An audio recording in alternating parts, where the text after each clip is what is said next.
qeveria janë edhe me një shtet fqin nga më të doptit, Maqedoninë e Veriut,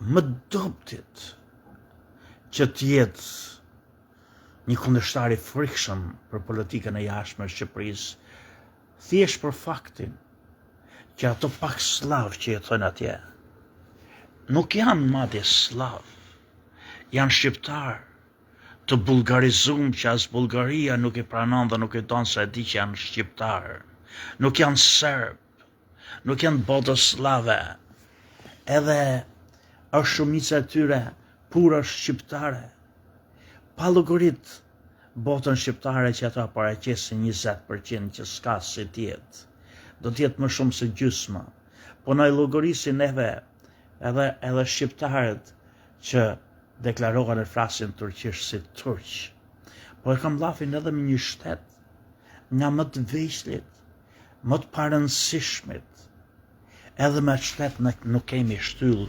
vertebrore, edhe me atë shtet ne nuk dim të flasim me dignitetin e shtetit kur i cënohen të drejtët e bashkëkombësve të vetë shqiptarëve. Vëllezër e motra, gjua shqipe në Maqedoni është gjuhë zyrtare.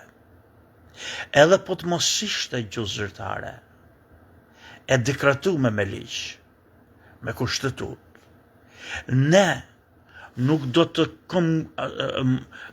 nuk do të ndalnim së kërkumi me forcë që gjuha shqipe tjetë gjuhë në çdo lloj institucionit të atij shtetit, saj qeverie.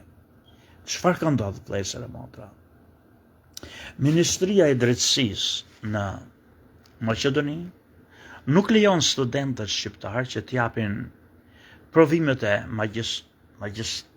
magjistrore, se ku të dimë si quhen këto fjalët, provimet për tu ç'e quhet shqipe, kur marronët të universitetin.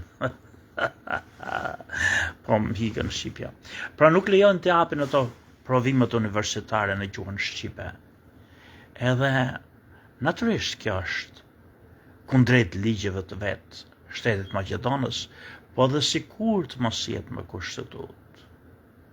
Ne duhet ngrihemi, ndoshta jo të parët, por në suport, në mbështetje, se ngrit këta studentët, kanë bërë një peticion studentët shqiptar ose protest kundër Ministrisë Drejtësisë në Maqedoni, që nuk i lejon shqiptarët, pra studentët shqiptar, të japin provimet në gjuhën shqipe. Edhe sikur të mos ketë kushtetut, edhe sikur të mos ketë ligje të tilla.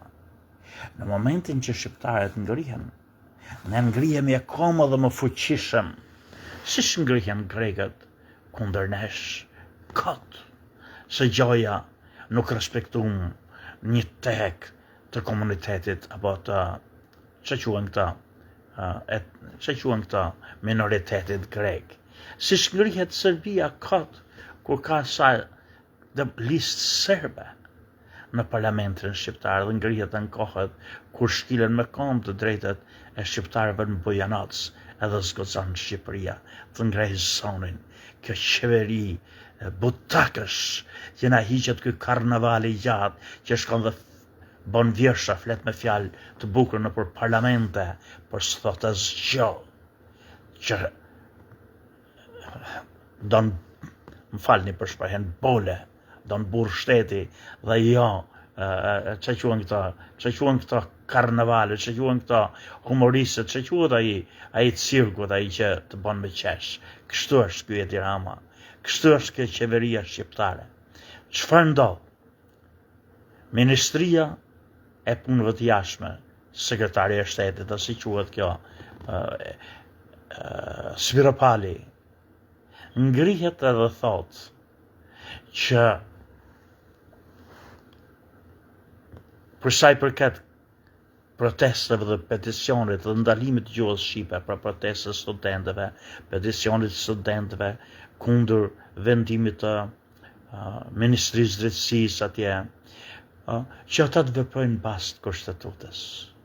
O butake, o njerëz të poshtër, o vëmja o hale, si ju kemi zgjedh jue të jeni në qeveri, si mora idiotë ti mundesh të flasësh me kaq, ku e ke zonën ta të ashpër dhe mbrojtës që t'i japësh zemër shqiptarëve, e po të ndroj nesër kushtetutën më shkërdhat, mor idiote.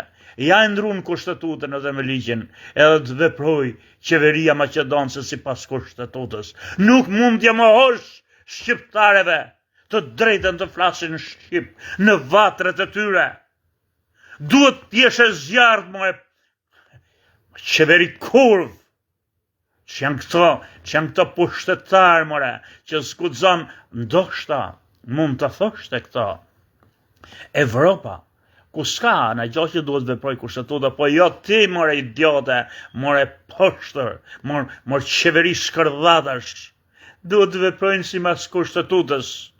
E në qose kushtetutën e ndrojnë, që s'duhet flitë shqipja fare, e ta duhet veprojnë si mas kushtetutës, shurat që bëjmë, ore, Ministria e punëve të jashtme, ndoshta duhet jetë e të vinë nga diplomatët, dhe janë nga këta halet, që janë, që quhen këta, staman si patrëzhonisë, që quhen këta që votojnë për, është e turpshme, është jashtëzakonisht, e turpshme me këtë qeveri që kemi ne, që shkojnë, na shkon Edi, e na flet në për kuvende, kujtojmë se diç bën, por s'thot asgjë në favor të shqiptarëve. Nuk ngre kur zonin për shqiptarët e Bujanocit. Nuk flet kur për padrejtësitë dhe likësitë që i bën shqiptarëve në Maqedoni. Nuk flasin kur për të drejtat të mohume të shqiptarëve në Malzi, këto shkërdhata, këto kriminal, këto vëmje, këto arregji që kemi në krye, është e turpshme. Sami Gjoka, ju përshëndet.